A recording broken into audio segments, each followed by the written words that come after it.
Only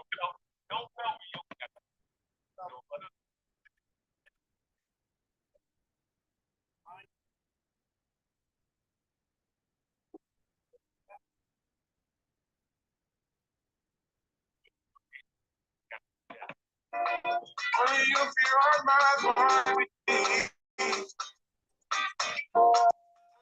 Feel on my body. You don't need no body. Very touch me, sir. No one loves you like I am. No one wants you the same way. Love to the love you love.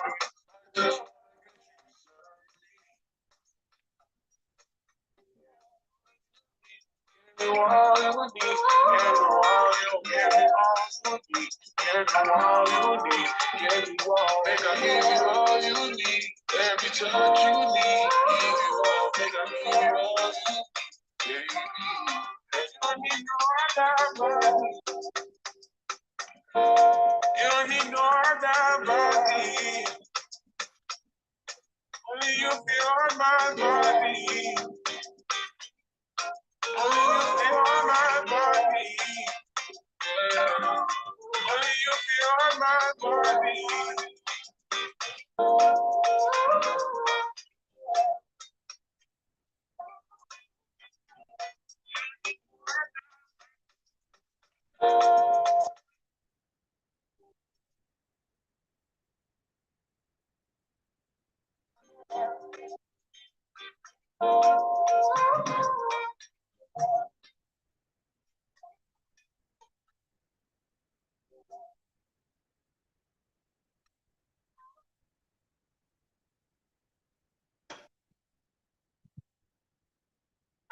Intellectual murder people edition. Vampire full of gun like Remington. Fully charged up, eager to kill a man. Ratty gang for me gang pussy on up the Yo, what's up with Sonic? What's up with everything?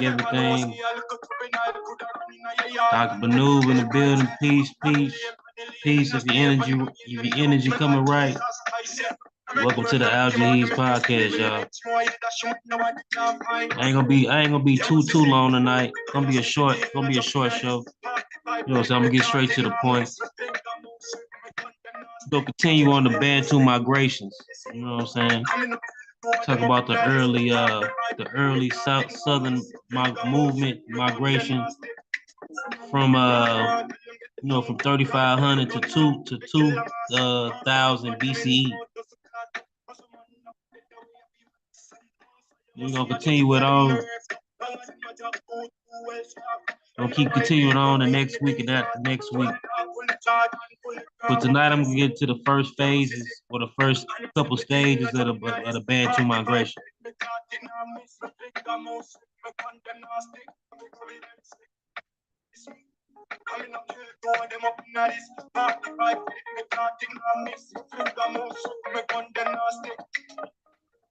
Intellectual murder people edition. Vampire full of gun like Remington. Fully charged up, eager to kill a man. She can't give me gang pussy on the big man. Kill a man, spread it, bitch up. Like sponge up, the spot. Mother belly come. How you know about much?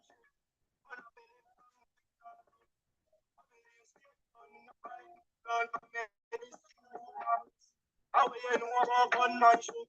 Gonna believe from them started. I believe stay down in the fine. Gun for medicine, no hear more.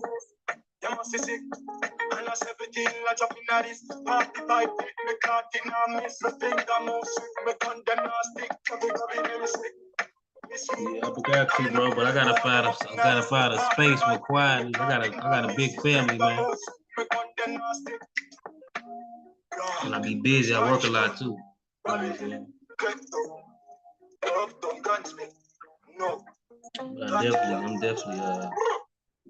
definitely planning on doing that too. I'm just in the beginning stages, you know what I'm saying? I got a lot of plans, a lot of visions that I want for this podcast.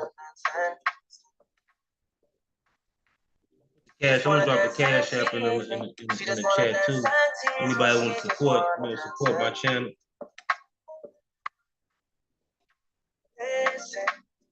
You've been missing since 2006. Squid tell me what fix. You know that's my sis. When she speak, I listen. She swears you're my missing. I say we think different. I see. By your heart, I see. Come, baby, come, try me. Who you gonna love if you run by me, love? Too many twists and turns, girl. Lot of way, twists and turns, yeah. Baby, come here, I too fly, I get burned. Lot of way, twists and turns, yeah. Your body drive me crazy. Your body need a license fee. Got your body at the Titan fee. Your body who got eyes can't see. She just wanna dance and tease. She just wanna dance and tease. Yeah, but yeah, she just wanna dance and tease.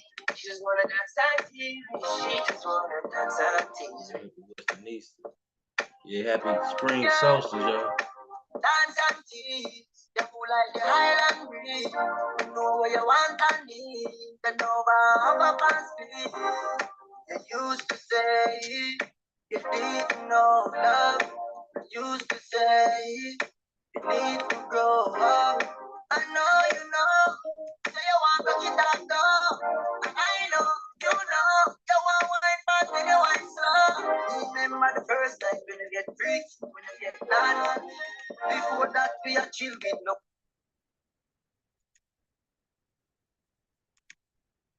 Yo. Welcome to the Algaes podcast, man. Yeah, I was just on that panel with Unc them on that community of skeptics that was going in about the Kemet, definition of Kemet. Had to step away. Now we're finna get into this Bantu migration, get into this, Niger Congo history. We're gonna get it, on this channel, we talk about all over Africa history. You know what I'm saying? But now I just want to focus on this right now, what is very serious. For the series, you know what I'm saying, that we've been doing.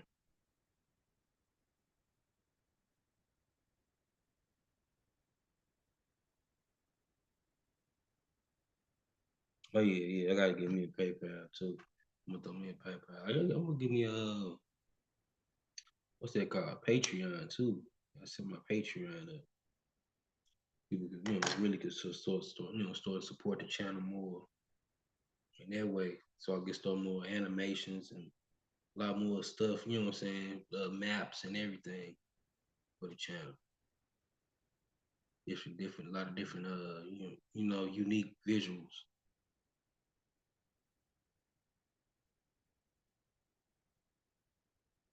Okay, let's get it cracking, y'all.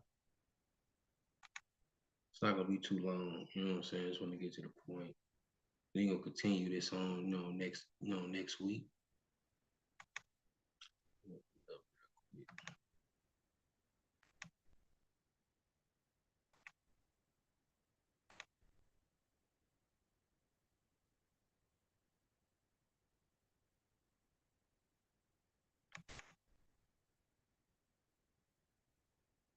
There we go. Let's move.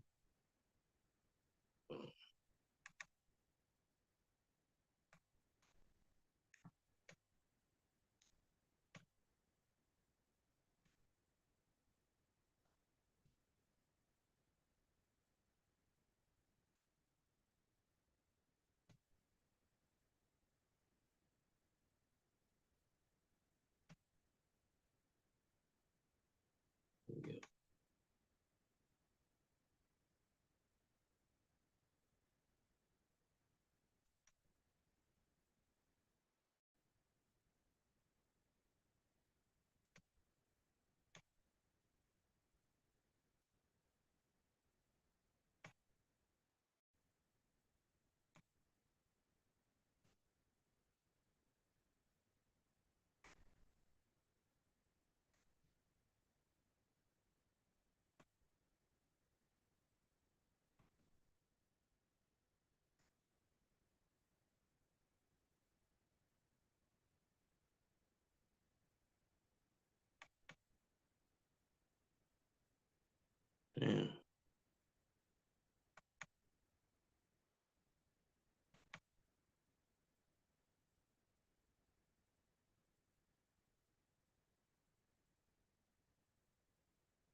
Here we go, y'all.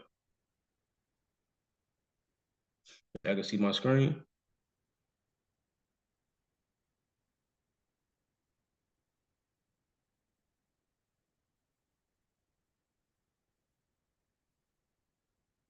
Let me know if y'all can see my screen. Put a 1 in the chat if y'all can see my screen.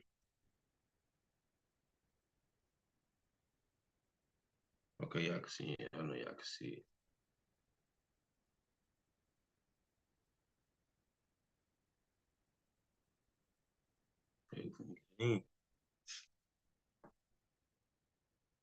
Right where we left off at, Bantu migrations. We get into 3500 BCE. We already talked about the Beni Quay, you know what I'm saying, the proto, you know what I'm saying, proto Bantu people, and you know the different you know what I'm saying, the Bantus, you know what I'm saying, in the northwest equatorial rainforest. We talked about that, some of the context they had with the Patois people. And now we're going to get into early southern movements of Bantu peoples, 3500 to 2000 BCE.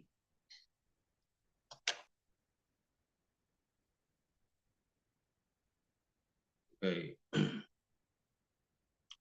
During the fourth millennium, you know what I'm saying, that's, 4000 BCE, the fourth millennium.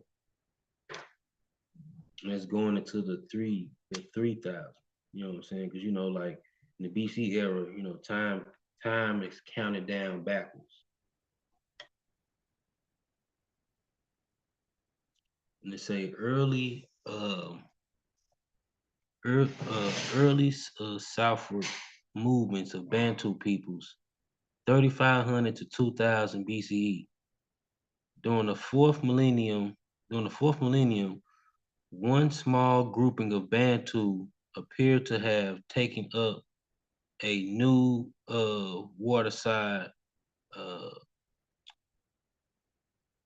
uh, environmental niche along the Atlantic coast and extended their settlement southward as far as the mouth of Ogowe River. Let me share. Let me do something real quick. I forgot to share my stream on some few things. Excuse me, y'all. We'll get right back to it.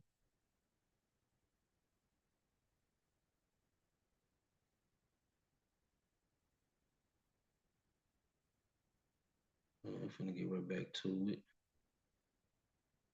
Just had to share my stream real quick.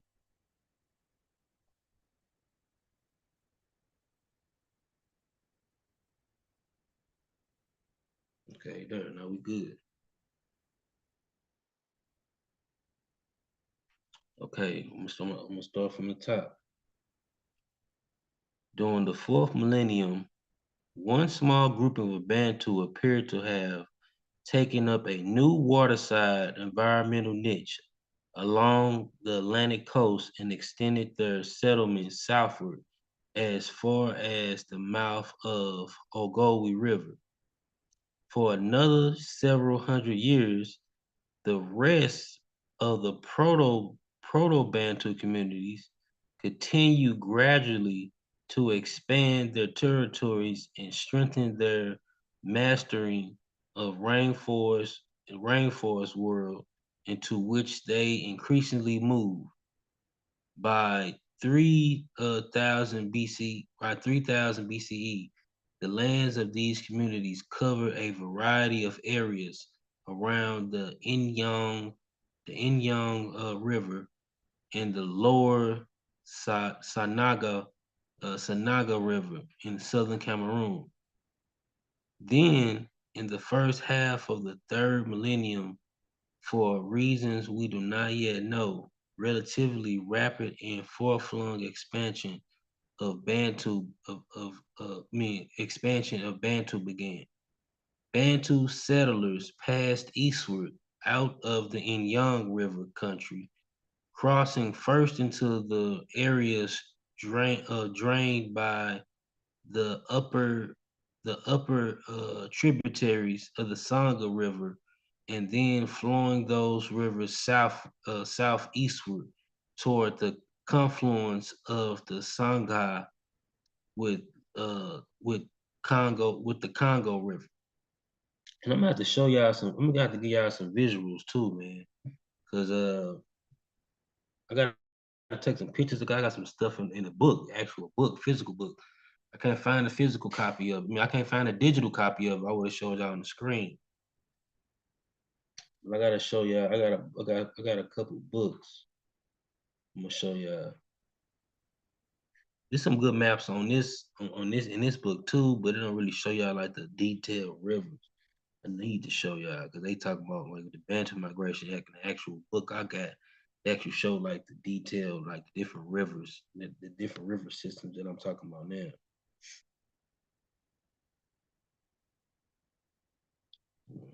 Back. Let me see something real quick. Okay. Okay. Okay. And it say the Bantu settlers passed eastward out of the Sanyang River country, crossing first into the areas drained by the upper tributaries of Sangaha, Sangha River, and then following those rivers southeastward toward the confluence of Sangha with the Congo River. But their expansion did not stop there. Several communities at the forefront of this advanced movement progressively further upstream along the Congo itself, reaching as far east as the confluence of Lomami and the Ara and the Arimi and the Aruwimi and the Congo rivers by the close by the close by the close of the third millennium. By the close of the third millennium, because these settlements extended from the in Yang all the way to the Lomami. The historian Karen Kleeman has named this period of expansion the In-Yang Lomami era. And this is the first, this is in the book, the Oxford book I got. This In-Yang Lomami era, and a lot of these groupings of Bantu are grouped or named based on the river systems. These river systems all throughout Central Africa. And that's what another thing. That's why it made this particular expansion or human expansion so fast. This is why Bantu spread it and took over and changed. You know what I'm saying? The culture and ecosystems, and they basically changed the whole lot of Africa. You know what I'm saying? They overlapped a whole lot of Africa. There was a lot of people living in the regions of Africa, except for the hunter gatherers, and they wasn't like as numerous. You know what I'm saying? These people were agricultural. When you have agricultural and more sanitary areas, you know what I'm saying, population grows. You know what I'm saying? These people were pastoralists and agriculturalists, so the population grew. You know what I'm saying? They became more numerous and spread it all over Africa, you know, through these river systems. You know what I'm saying? Through the river system. That's why, you know what I'm saying, the Bantu expansion was so fast. You know what I'm saying? It took a while. It was a long time before, you know, for human expansion over that vast landmass. You know what I'm saying? Was at a fast rate. You know what I'm saying? Due to the river system. And they say the fullest extent of the Inyang Lomami expansion was accomplished by. And again, this book we're reading is from it's African it's Civilizations of Africa, you know what I'm saying, by Christopher Eric. The fullest extent of the Inyang Lomami expansion was accomplished by several Bantu communities among them among them the Boans, who followed the Aruwimi River still further east, practically to the northeastern edges of the rainforest.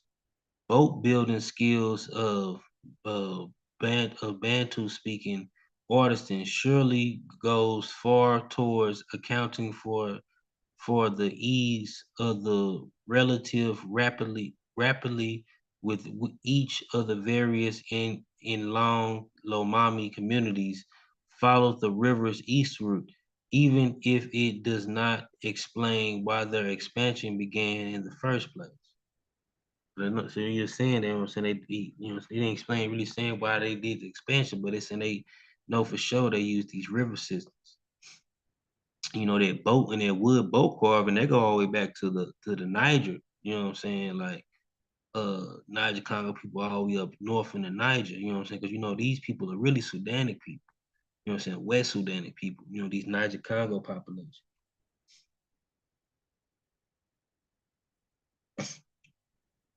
And they say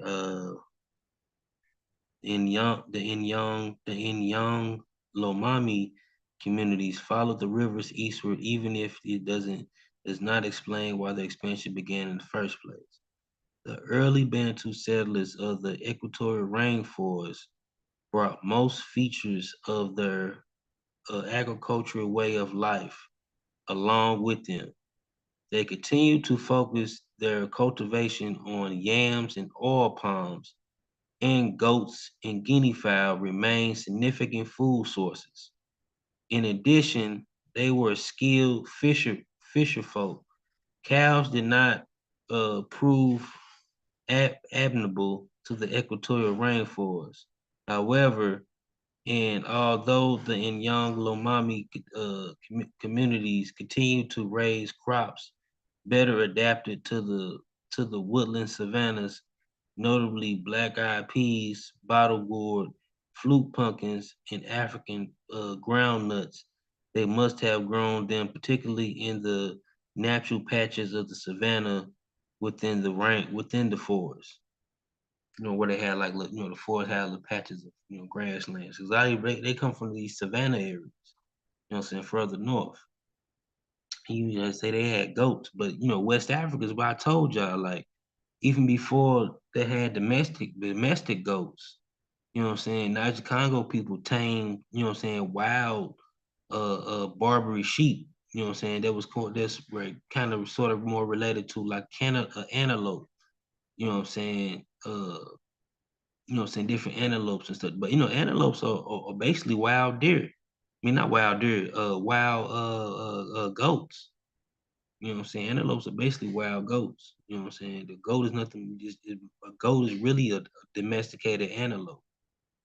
You know what I'm saying? They're in the same family. They're closely related, and that's why even when you see Mindi culture, or even like a lot of the what I'm saying, Basel Niger Congo groups, what I'm saying, that live like further north, like up the Niger, like the Saninke, Mindi, what I'm saying, other groups around those regions, you see that they have a lot of symbolism with the antelope in their culture, or the impala, especially in Mende culture. And you see a lot in Igbo culture, it's like that, what I'm saying, a lot of horn masks and things like that. You know what I'm saying? Because even before the domestic goats came in, they tamed a type of goat. You know what I'm saying? They had goats for, like, even in Dorteche. Dorteche had goats. You know what I'm saying? For a long time.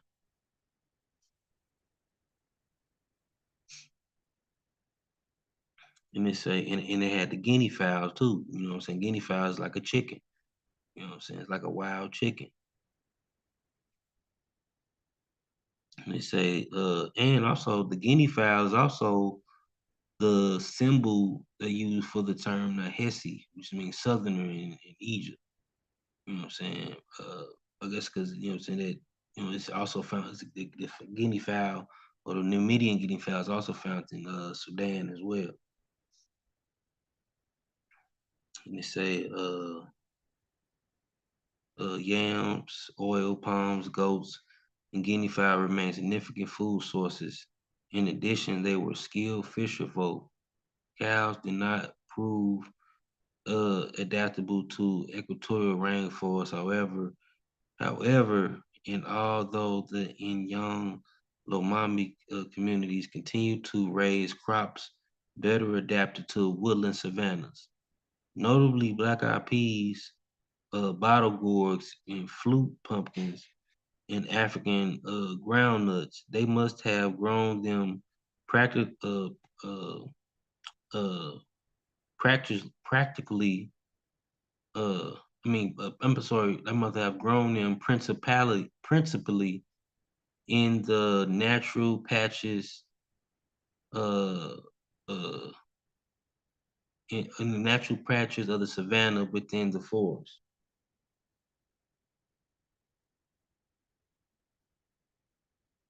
And they say in many parts of this new environment, the Bantu had also to develop a special technique of cultivation. The soils in the parts of the Cameroon settled by their eastern Benique ancestors tended to be relatively rich and deep in the comparison with most of the soils of sub-Saharan Africa. Thousands of years of volcanic activity around Mount Cameroon had contributed to the enriching of these soils, but the equatorial rainforest region into which the early Bantus moved was was characterized in many areas by lateric by lateric soils, relatively high in iron content, but poor in nutrients needed by cultivated plants. If such soil is left bare, heavy rains can rapidly leach out of the nutrients it does contain. Worse yet, even beaten by direct tropical rains, the lateric soil can turn into a rock hard surface, uncultivable for generations to come. The Inyang Lomami farmers, who, by the way, were the women of the society, therefore put together a set of techniques that preserved soil fertility, protected it for future use. The men were called upon to clear away trees and other large vegetation, but much of the litter clearing was left lying about on the surface to break the direct force of the rain on the ground. The women then made narrow slices into the soil and inserting into those notches of cutting from which their new crop of yams will grow.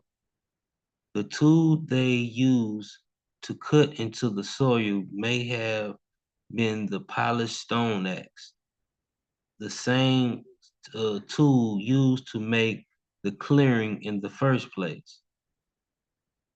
By the later third millennium, one grouping of the Inyang Lomami peoples, the Sangha Nzadi, this is the second. It's going to the second stage of the Bantu migration.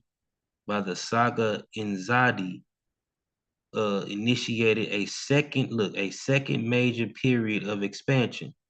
Again, the ease of the river transport seems to have been a crucial element.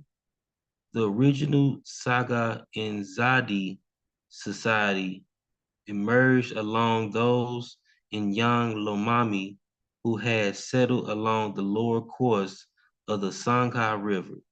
From there, the later Sangha and Zadi communities spread almost downstream along the Congo River as far south as the juncture of the Quay River. Other groups broke off toward the west, traveling up several east-flowing streams into the upper Ogowe River country.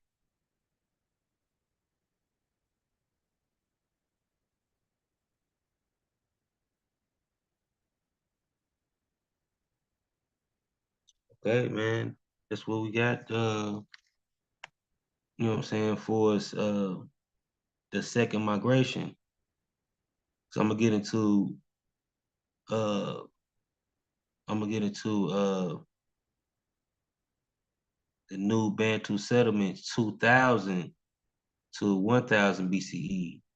You know what I'm saying? The next channel, we're gonna get more into the Sengawi in Zadawi societies. You say in the early sec. I'm gonna show you, I'm gonna get into a little bit of it. It's a preview of it. And then I'm gonna stop there. And then you know what I'm saying, ask some questions. You might want to ask questions or jump on the panel and rap with me, whatever.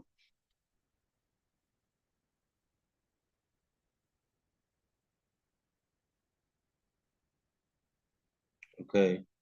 It say in the early second millennium, a third stage in this long process is going like a preview of the third stage. A long extending process of expanding Bantu settlement began to emerge. The impetus for this new strand came from one of the more northerly of the Sangha and Zadi societies, and it was a different kind of expansion in one notable way. It began a sort of filling in expansion. This is to say, these communities especially moved into areas away from the main rivers and into areas skipped over by earlier Bantu settlements of the third millennium. There are two intriguing features to this period of the gradual expansion of the territories occupied by Bantu food producers. One is that of the Sangha of the San- of the Sangha in Zadi community spread across the rainforest at a narrow point, and as a result of lands most southerly, Sangha and Zadi now began to overlap into high rainfall woodland savannas just south of the rainforest.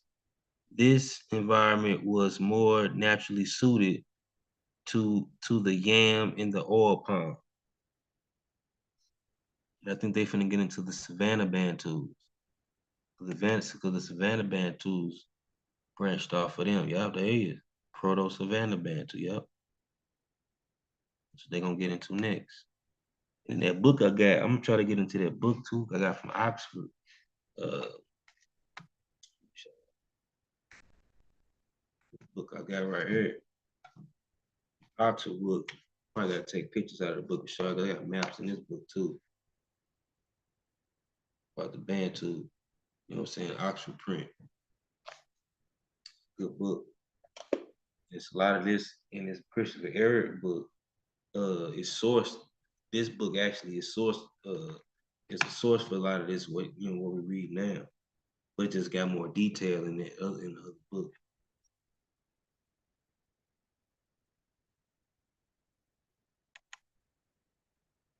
Hey, let me see.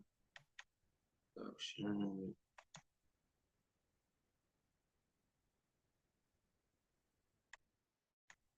I'm finna share the link in the group, the chat. I mean,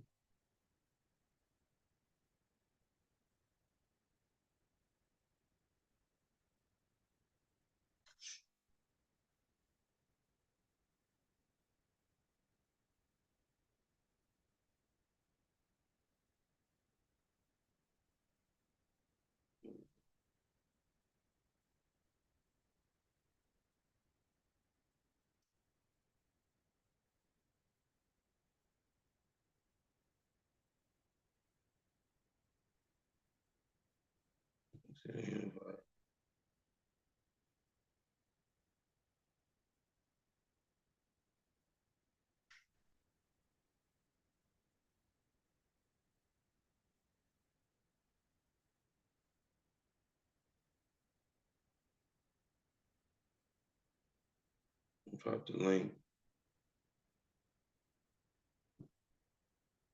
Move, girl. I thought I was tripping.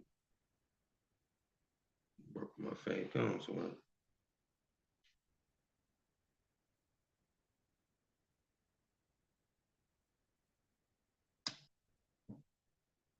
You might want to join the panel, ask some questions, rap on this topic. You can. You know what I'm saying? I ain't trying to make nothing turn no Egypt discussion, nothing like that. Some of my Bantus right now.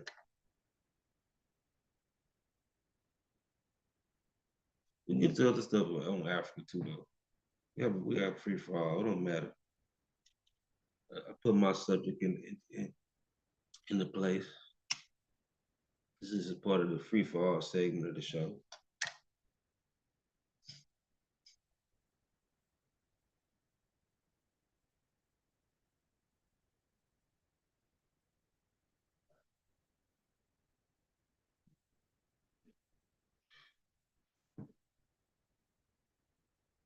Yeah, but this book right here, there's a lot of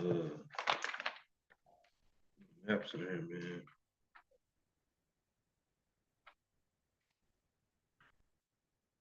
A little detail on the migrations too. This is the second phase, first phase.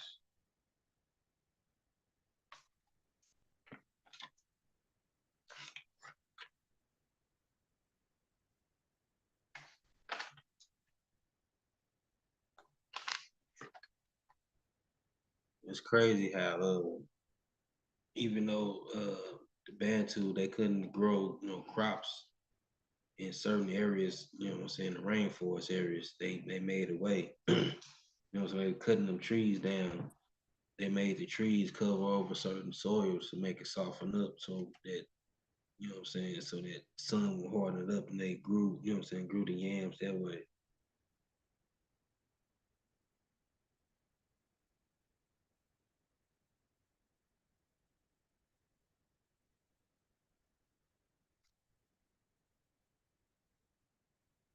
Hey, you see my best friend Malawi, yeah. Most definitely is, man. So this book got more detail, like maps. Let's see. I'm gonna take pictures of this. I got different maps, migration.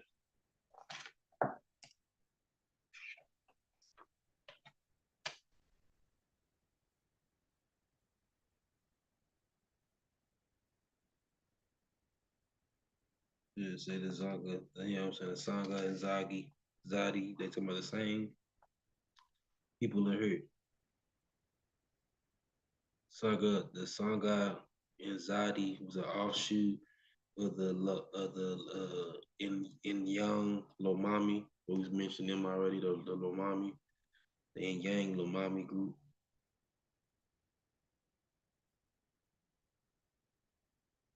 And they say importance, they say it's more detail. The importance of the Sangha and Zadi is that they were the forebearers of all the Bantu communities who expanded in much later centuries all across Central and Eastern Africa, as well as large parts of Southern Africa. So the Sangha and Zadi is like a point, like they the ancestors of all the other Bantus you see everywhere else. From, what I'm saying? South, east to south. But you did have another group that went just straight down, to the Atlantic coast too.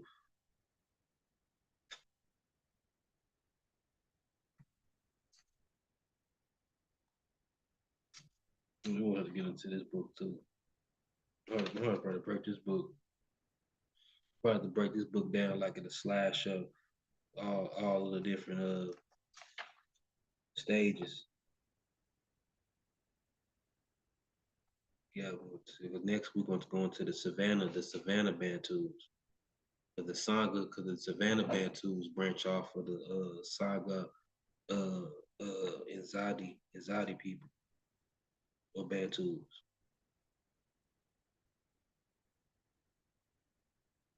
Mm-hmm.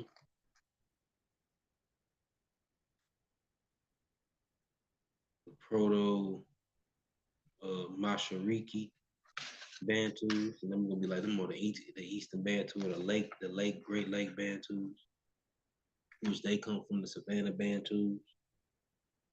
We'll get in here, man.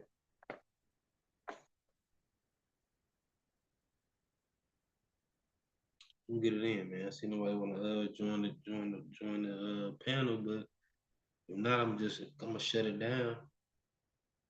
Said it wasn't gonna be no long show tonight.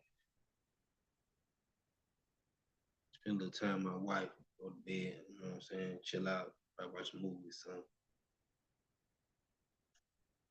I'll probably do a little bit more reading. Might do a little more reading if I go to bed.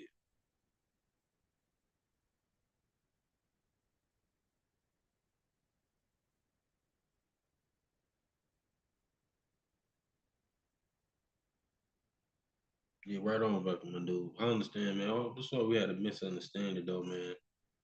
You know what I'm saying? It's all about the good information, bro. You know what I'm saying? I'm happy while yo, so I'm not ashamed of to be in my skin. You know what I'm saying? Proud to be in my skin.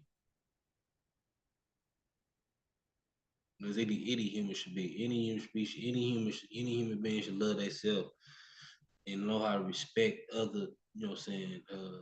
Cultures and you know what I'm saying? Like I admire the diversity of the planet in all aspects. You know what I'm saying? That's what it's all about.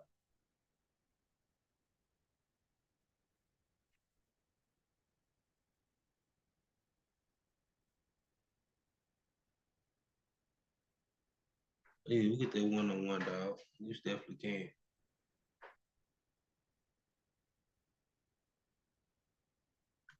Yeah, though, man. Well, I'm gonna shut it down, though, man. We'll get into it. I can't wait till I start getting to this not these Nilo-Saharians. Now that's gonna be a good subject. They migration. A lot of people don't understand that. You know what I'm saying? They say the thing with the Nilo-Saharians gets so tricky because a lot of people would say, "Oh, these people they came straight from Nubia or Meroe." No, they came Nilo-Saharians. They carry that same. The people in Nubia are Nilo-Saharians too, and they all have a common culture trait. You know what I'm saying? As they spread it out. You know what I'm saying? They do all come from Sudan. You know what I'm saying? That's the Nilo-Saharan heartland. The southern middle Nile region, that's the Nilo-Saharan heartland. You know what I'm saying? They spread out, but they've been in certain areas of West Africa for a long time. At least during the middle Heliocene period, like 6,000 BCE.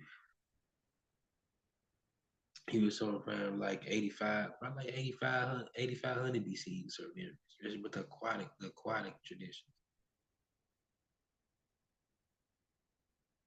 And the pasture, you know what I'm saying, more pasture people trying to carry like around 6,000, yeah, 6,000 BCE.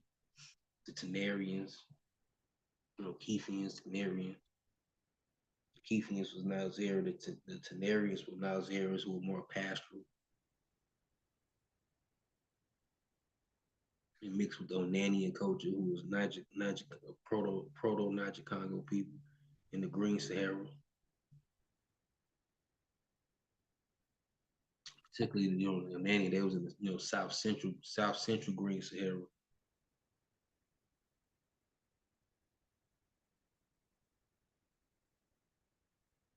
Yeah, I'm gonna do something about the Gullah Geechees too. I'm gonna go in about the African diasporas, the different the different Niger Congo diaspora, you know what I'm saying, all over the Americas. Probably even in Asia too, you know what I'm saying? Because a lot of us, you know what I'm saying, that migrated to Asia from, southeastern Africa, which are Bantu people. And Bantus are always an extension of West African population. Still represent the West Sudani culture.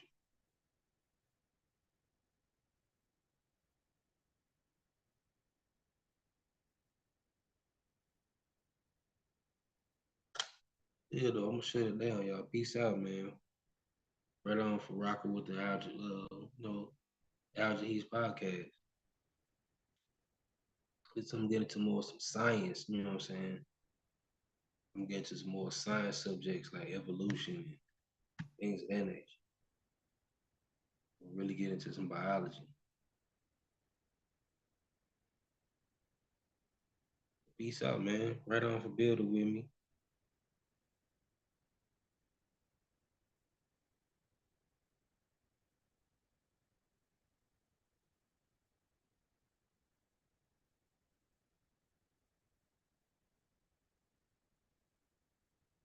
Yeah, I'm out of here, y'all. Peace.